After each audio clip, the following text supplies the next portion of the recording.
Welcome to DreamMachine. My name is Arun. And my name is Patricia. Hey Patricia, how you doing? I'm doing all right. I had this really interesting dream last night. And do tell. Well, it was a dream about a movie that doesn't really get talked much about Dreamworks, and pretty much either nobody even knows it exists, or they may have it in the back of their minds. And I thought, you know what? Maybe we should actually talk about it on Dream Machine because it seems to be glossed over by pretty much everybody. Yeah, I think I'll grab a coat. Here we go. Our baby brother, he is special. He is one of us. We'll keep him from harm, and we will teach him. I will teach him all he needs to know. He'll stand apart from other men. We'll stand beside him, and together we will show him what it means to be a family. So, Joseph King of Dreams is a 2000 American 2D hand-drawn animated biblical film, family film, which is only direct-to-video release from Dreamworks Animation. The film is an adaptation from Joseph and the Book of Genesis in a Bible, and also serves as the prequel to the 1998 film The Prince of Egypt. Composer Michael Pelfrey said that the film was designed as a companion piece to The Prince of Egypt. Of course, Joseph turned out to be very different than The Prince of Egypt. Nevertheless, very challenging and rewarding, quote-unquote. The Book of Angels explains, quote-unquote, in this film we are shown how Joseph makes use of his prophetic dream to guide him through his life and where his adventure leads him. So, I mean, I would definitely safely say this, when this movie first started, we were greeted with basically a kind of like a paragraph of like, okay, saying to everyone, okay guys, this is exactly as true to the story as we can possibly get it, with a few liberations pretty much. So, yeah, they did the same thing with the Prince of Egypt. Yeah, but they didn't announce that to us at the beginning of the movie, did they? Well, I mean, technically they did, with the music, and then, they had that paragraph, and then eventually it went over to the title screen, and then we were given that montage of the Egyptians, telling the slaves what to do. Okay. But the letters were a lot smaller, and not as much. It didn't really stay as long as compared to this one. And I don't know. I mean, like, I think that I can understand that a lot of people criticize this movie because it was nowhere near as grand as The Prince of Egypt. In fact, every single comment and critique of this movie was just that. It's okay. It's just nowhere near as good as The Prince of Egypt. And even the critics said the same thing, too. I was looking up some information about this movie, and, very similar to The Road of El Dorado, there were some behind-the-scenes issues that were going to be taking the movie into a completely different direction. There's this YouTube video that you can check out where the movie was going to be focusing on disjointed set pieces for a character-driven story based off of believable motions, but they hated it, and so they had to basically just redo the movie pretty quickly. Mm-hmm. So, I mean, the thing with this film is that it just the thing with The Prince of Egypt was like, okay, forgiven with Martin Short and those all kind of like comical routines that they also had, but at least you could say that gave The Prince of Egypt somewhat of kind of like maybe some colorfulness to it. I mean, this film for me is very stale. I mean, like, it feels like The Prince of Egypt's been left out in the sun too long. Like, it doesn't feel like. I mean, there's nothing really to kind of like, hurry. Like, I gotta be honest, there's nothing in this film that kind of made me kind of like either giggle or kind of made me like, think, oh, that's a very clever line. Like, they literally followed Genesis to the T, and it just wasn't all that fun to watch, really. I gotta be honest. I guess maybe for some people, when they critique The Prince of Egypt, it's like, the comedic moments felt out of place, and maybe they thought if we just left, the liberties a little bit less on Joseph King of Dreams and told the story of Genesis, maybe it'll craft a better story. Mm-hmm. I mean, I agree. Like, I agree with people saying like the comical moments of Prince of Egypt did stick out like a sore thumb. I pointed that out in the last Dream Machine. But I don't know. In this film, you kind of miss them. Like you kind of feel like, oh, I wish something kind of crazy kind of like happened at this point. Like, not to say that some crazy moments did happen at them, but they did feel a bit. A bit, didn't really have that much of an impact. So the plot includes a young Joseph who has his 12 sons and is labeled as the miracle child, quote unquote, by his mother Rachel, because he was believed to be barren. Whilst his brothers work on the farm, Joseph contrasts to doted upon and educated by Jacob, incited by the brothers' jealousy and hatred. When he receives a beautiful goat from his father, the brothers hate him even more and fear that he may take over the clan leader upon the death of Jacob. So, and I guess the way they kind of brought this all in, like, hey, here's this miracle child from Rachel, who's believed to be barren at the time, and they really play into the fact that they really think he's this miracle who's just come out of nowhere. Now, if anybody knows about the story from the Bible, you guys know that Jacob had two wives, Leah and her sister Rachel. Jacob loved Rachel, and he worked with his uncle for 7 years wanting to receive Rachel's hand in marriage. But his uncle gave him Leah because she was the older sister. And in order for him to get Rachel, he had to work with his uncle for another 7 years. And he did. And during that time, he was able to get, obviously, the 10 sons from Leah, and Rachel never had any children. But then Joseph was born, and based off of the fact that, Jacob loved Rachel, he loved Joseph and treated him like the perfect child.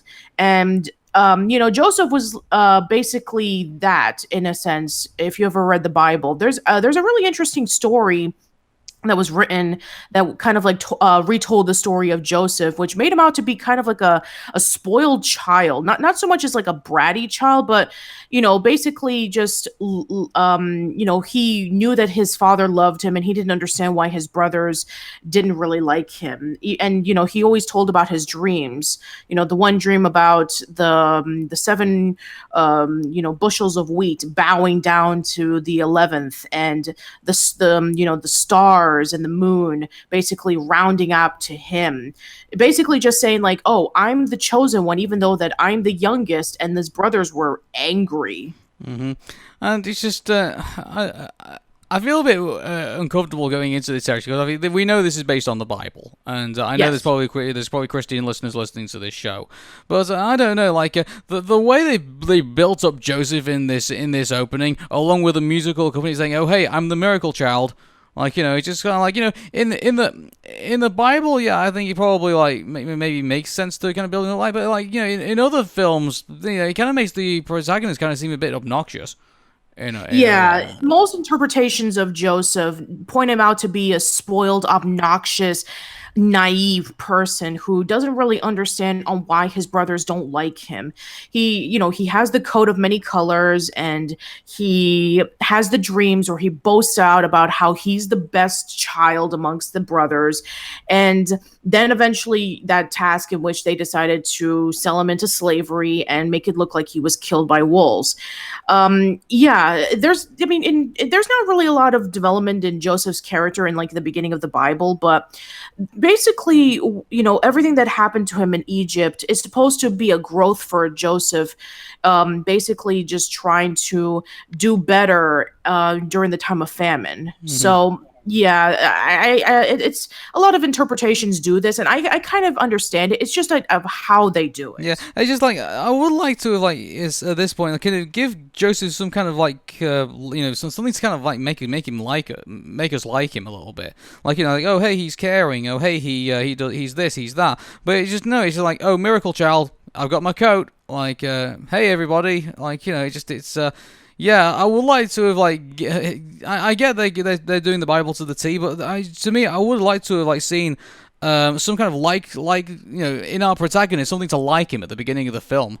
Like, Yeah, for and me, I also, I didn't. mean, Yeah. if you want to build him up to be unlikable and then becoming likable in the end, you could have done that too. Like a lot of people love Ezio from Assassin's Creed 2 because he was such a spoiled brat who was rich and had powerful family. But then when his family was murdered by the Templars, he basically becomes an assassin, and as time goes on, he grows up into a mature man who gets revenge on the Pope, who was responsible for leading the death of his family. So, Yeah. I mean, if you want to make it that in which like Joseph was a spoiled brat who, was loved by his father and, had all of these amazing dreams, but then when he was taken to Egypt, he grows and matures into a character that we can relate to, very similar to what the Bible showed us, then I can see that. Yeah, I mean, on top of that as well, they try and give us like, oh hey, look at him, doing irrigation with the well, and like, look at him coming up with these innovative things. Like, it's like that has the same likability as like corporate America. Like, it's like, we know it's, it's a good thing that there's innovation, but with all the obnoxiousness and all that things like that, like, you can kind of see why it's so. It's not, that's not really a likable trait, I guess, in a movie character, if you will. Yeah. Like, it's just, it's like it's. I didn't like the way he was introduced.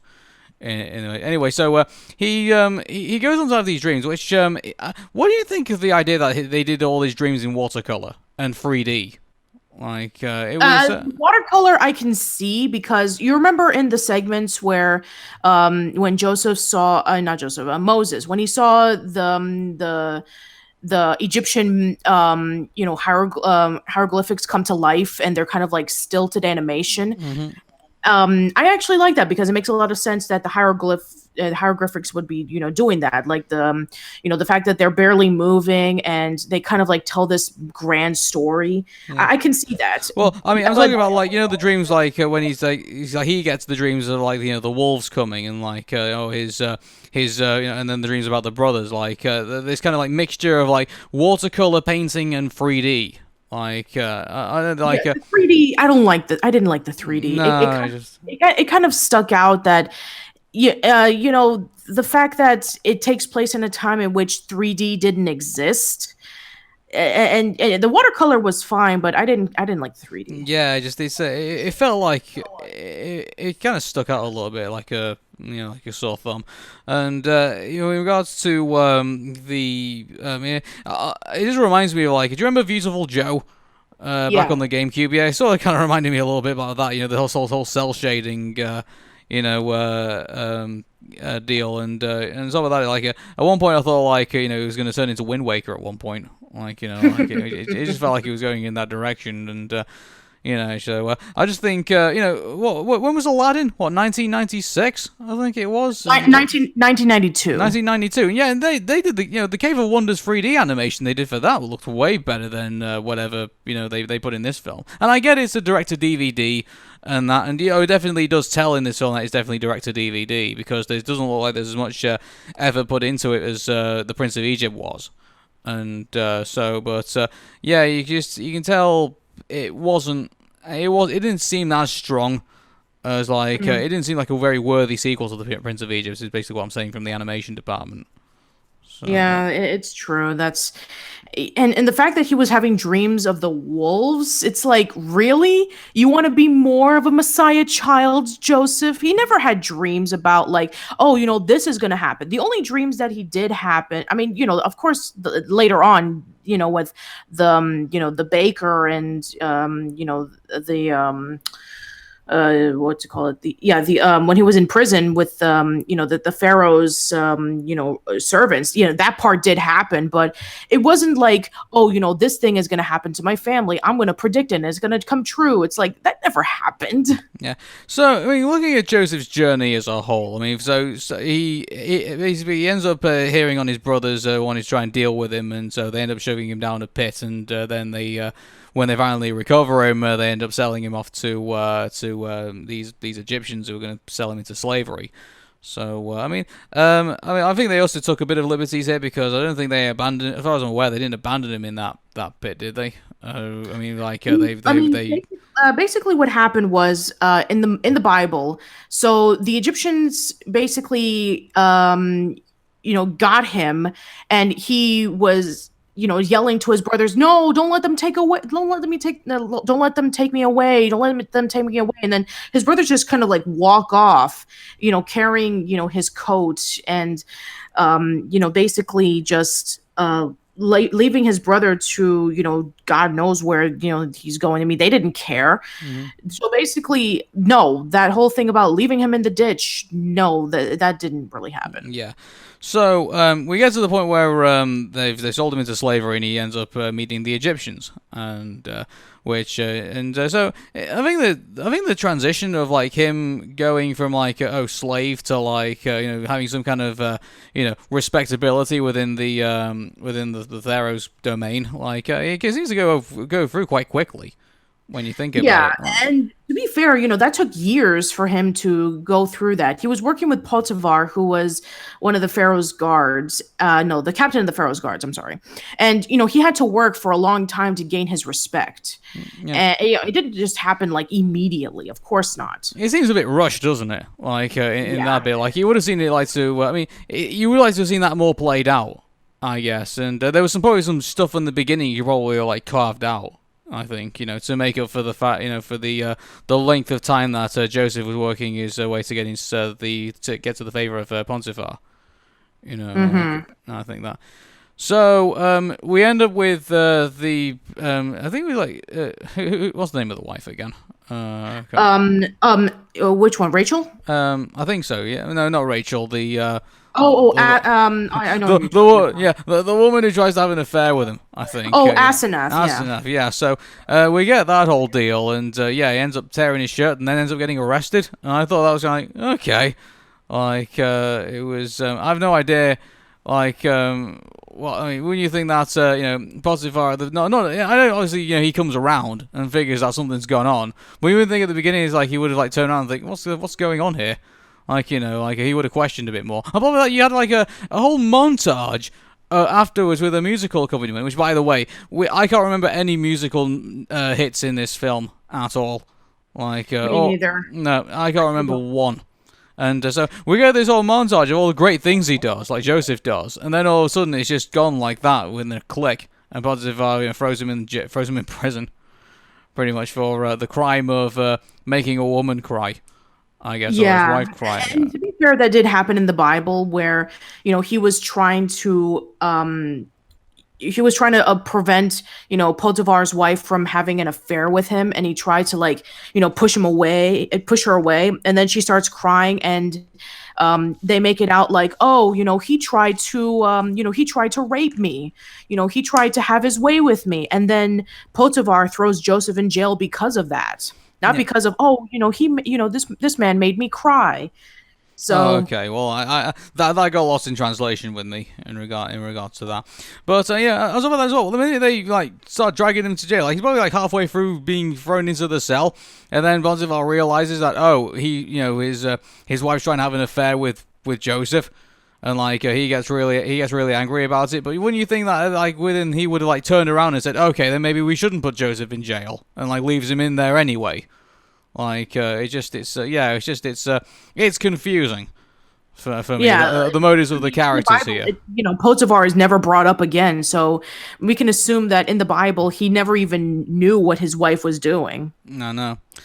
So years pass as he's been, so as Joseph, plants a tree in prison. That to me was just all believability was kind of gone. And I get it's a biblical story, but growing an entire tree underneath a gauze in a prison cell, I get they're trying to play up the fact that he's this kind of builder and constructor, and that's the thing as well. Because you don't know what Joseph's main trait in all of this is. He's a dreamer. He's he does irrigation. He's like an anthropologist, I guess you could say, in a way. And so I guess I get Joseph is supposed to be a pretty important person in Genesis, but you can't really nail down basically what his deal is.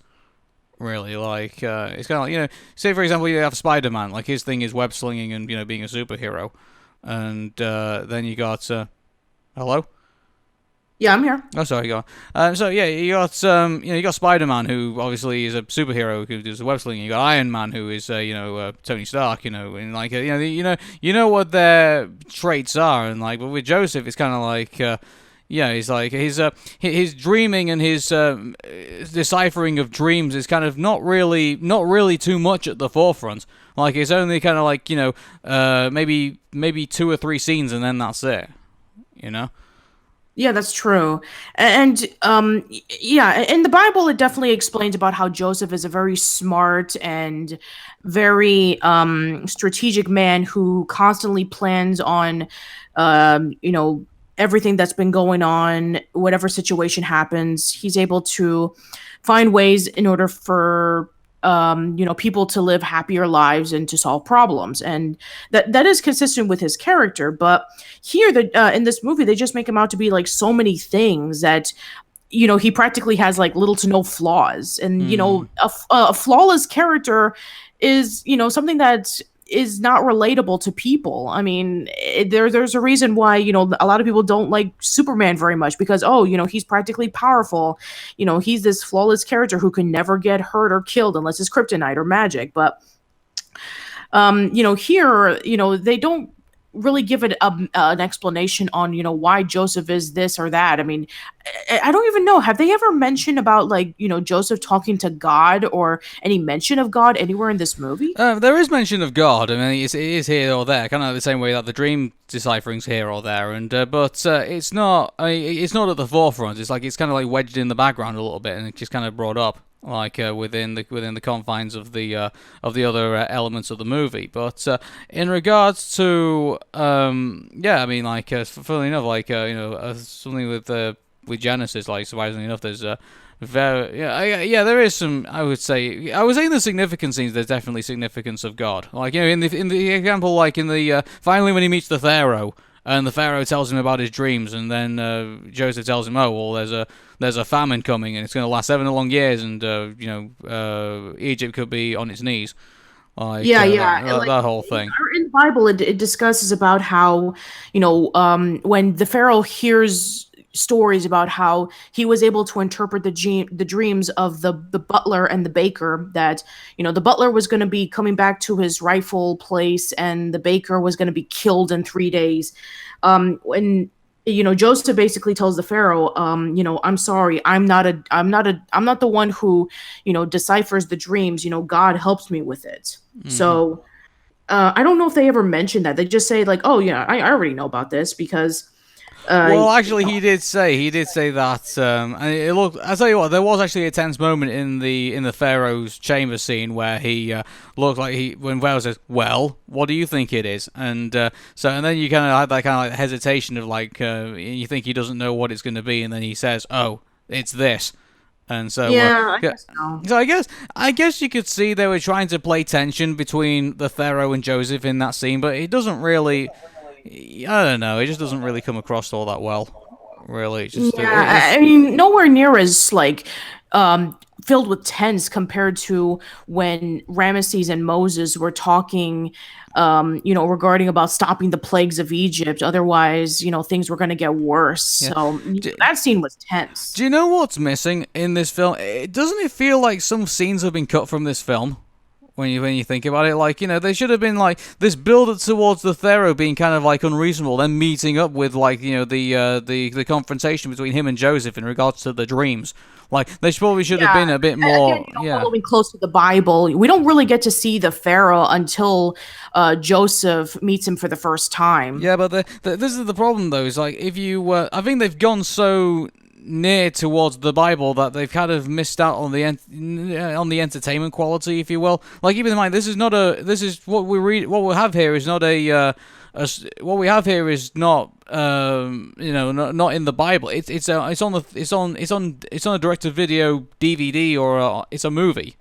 Basically, and so in a movie, people are going to want to. They're going to want to feel things. They're going to want to feel. They're going to want to laugh. They're going to want to cry. They're going to want to. They're going to want to build up the drama. They're going to want to feel suspense. And like when they finally meet up with the Pharaoh, there's not really that much suspense because it's not been built up right, or it's not been built up at all. Yeah, that's true. There should have been like a scene in maybe which maybe I would have this also happened in the Joseph book that I read many years ago, about how when the butler came back and he was telling the Pharaoh, Pharaoh, there was this guy in prison named Joseph, and he was the one who told a dream about how I was going to be coming back to you. And then it built up the Pharaoh into, kind of like a doubtful character that, dreams could even be possible. But then when he had a dream himself about the 7 thin cows and the 7 fat cows, then, he started being shocked, and then he summons Joseph, and then he kind of like has this hardened heart.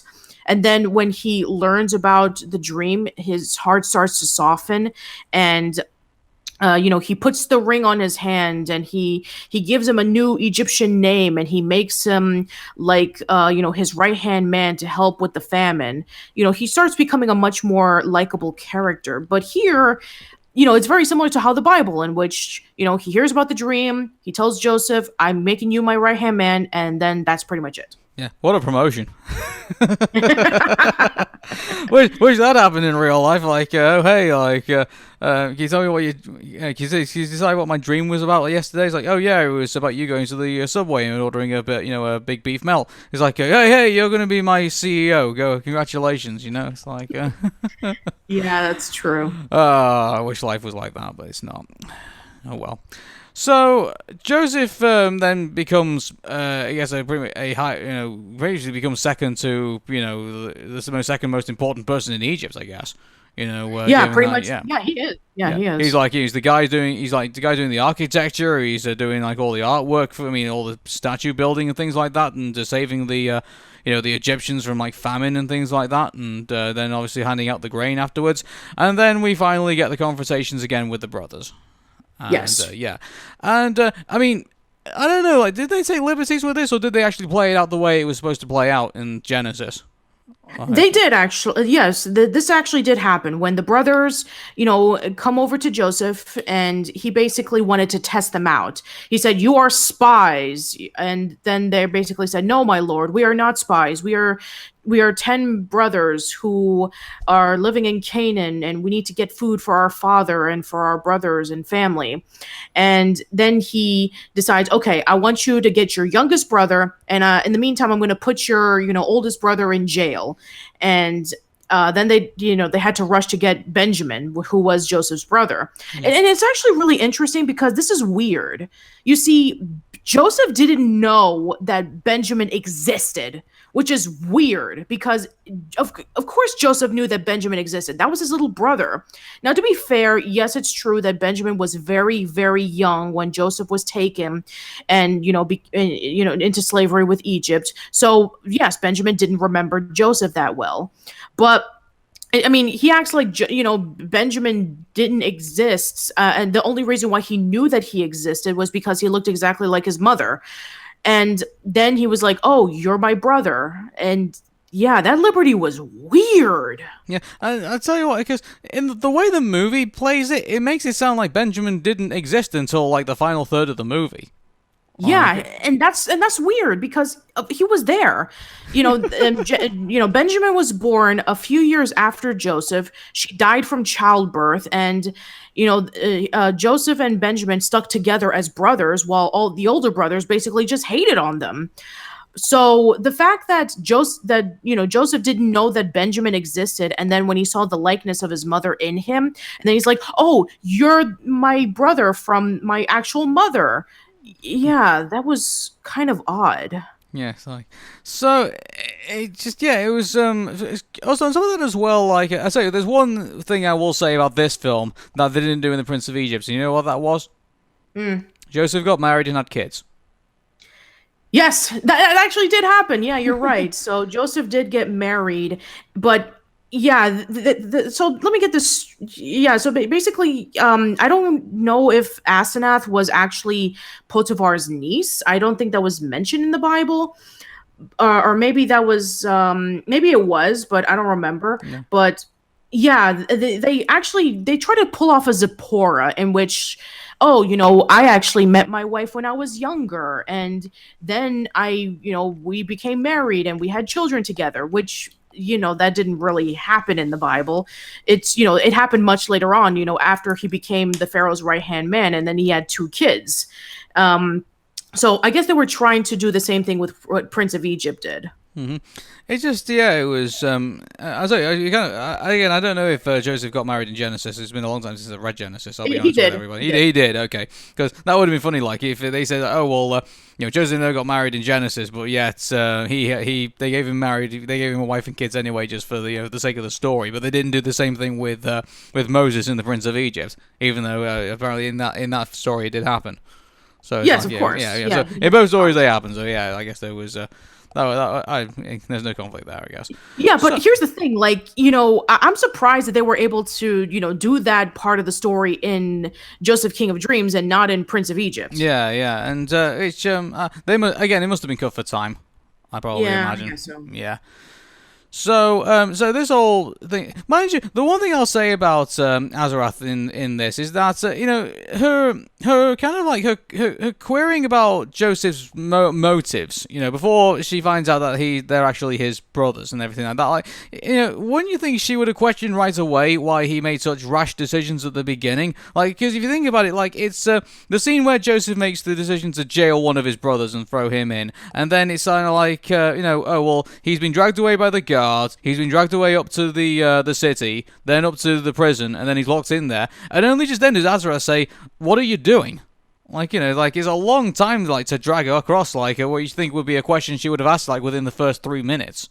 Yeah, in the movie, she did ask that on why is Joseph doing this, and then Joseph explains, "These are my brothers." Yeah. And they did the same thing for me 20 years ago. Yeah, I'm not saying he did. I'm saying that it took Azarath like a whole scene change to like say to suddenly ask that question. Like you would have thought she would have been asking it as they were dragging him away.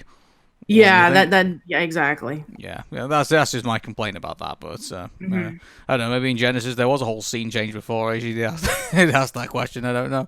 But anyway, we get the scene then of the brothers having this kind of like this meal, and then after that he then decides that he's going to frame Benjamin for stealing one of his golden cups, and then we get this, and then we finally get the confession from Judah that they didn't want to lose Benjamin to this because they'd already lost Moses prior. Sorry, not Moses. Joseph. I get my movies mixed up now. Okay, it's getting.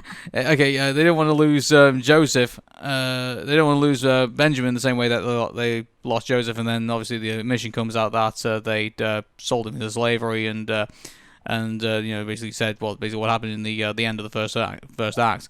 And then it's revealed that who they've been dealing with this entire time was Joseph, and then they all kind of reconcile very easily, I would say, like without any strife.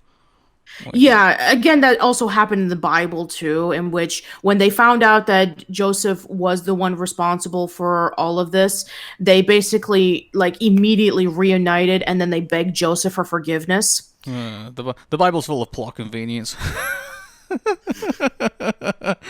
Okay, but no, it's like I would. I think it was nice that they all kind of like all is forgiven, and like he's like I'm sure if like I guess if the outcomes were kind of different, I guess you could probably imagine there'd be kind of a different aspect to it. But yeah, I guess they. Yeah, so basically, the movie ends with Joseph reuniting with his father, and Joseph's decided to invite his brothers and their families over to Egypt so that they can be able to live out the famine. And then they their descendants lived in Egypt for hundreds of years. And as mentioned before in The Prince of Egypt, that they become so overpopulated that the Egyptians are feeling threatened, and so they make them into slaves, and which continues The Prince of Egypt. Mm-hmm. So we would tell you the box office for this, but it's direct to video, so there was no box office. So, no. Yeah. But I guess we could always say a couple of facts about it. Like, it was the first prequel, I guess, they did before Puss in Boots. For yes, Dreamworks and not only that, but it was the only direct-to-video movie. And I'm actually surprised that they didn't do any more after that, because I know that I actually, read a little information regarding Ants. And apparently they wanted to make a direct-to-video movie of Ants shortly after the movie came out, but it was canceled. Well, to be honest with you, like, do you really think you're gonna get? I mean, you can probably get some like movies, like the synthetic actors they got. Like they didn't get Robin Williams for like the Return of Jafar. They got was it Jim Cummings who did that movie? Dan Castellaneta. Dan Castellaneta, sorry. And so I guess it probably wouldn't have been as great because I doubt they were going to get Sylvester Stallone and all those other actors back together just for a direct to DVD sequel to Ants. What do you think? Yeah, exactly. So yeah, I'm kind of glad that they never did the direct-to-video movie of Ants, but they were thinking about doing more of them. But we got one of basically a prequel to Prince of Egypt. And had they done El Dorado, if the movie was a success, I'm sure that they probably would have continued that cliffhanger, with, Chell stealing the horse and Miguel and Tulo running after her. So maybe they would have probably done that. But no, as of right now, this is the only one that they've ever done. And considering that, they have like these, specials and shorts and, the series on Netflix, I doubt that they're going to do any more anytime soon. Well, I mean, like the warning, I think, is pretty clear in doing mass production of direct-to-video sequels of well-known films. I hate to think somewhere down the line, you and I are going to end up doing the direct-to-video DVD Disney sequels. Those ones. I've already done that. I don't need to do any more. I won't put you through that horror again. But in regards to, I think DreamWorks knows very well that they never do that because out of all those direct-to-video sequels that Disney did, like there was probably only like 2 good ones, probably like The Lion King 1.5 and Cinderella 3. Surprisingly enough. And also since, Jeffrey Katzenberg wanted to distance himself away from Disney and basically be the anti-Disney, which, the movie that we're going to be talking about pretty soon was essentially that. I guess direct-to-video movies was like, oh, this is what Disney's doing. We're not going to do any more of this. So they just focus on their theatrical movies. Mm-hmm. And so next week, I believe we will be going back to theatrical films. So yes, we will be, and just in time too, because I believe that Halloween is coming up. Yeah, and so very interesting indeed. So from me, Aaron, and Patricia, take care and bye for now. See you later.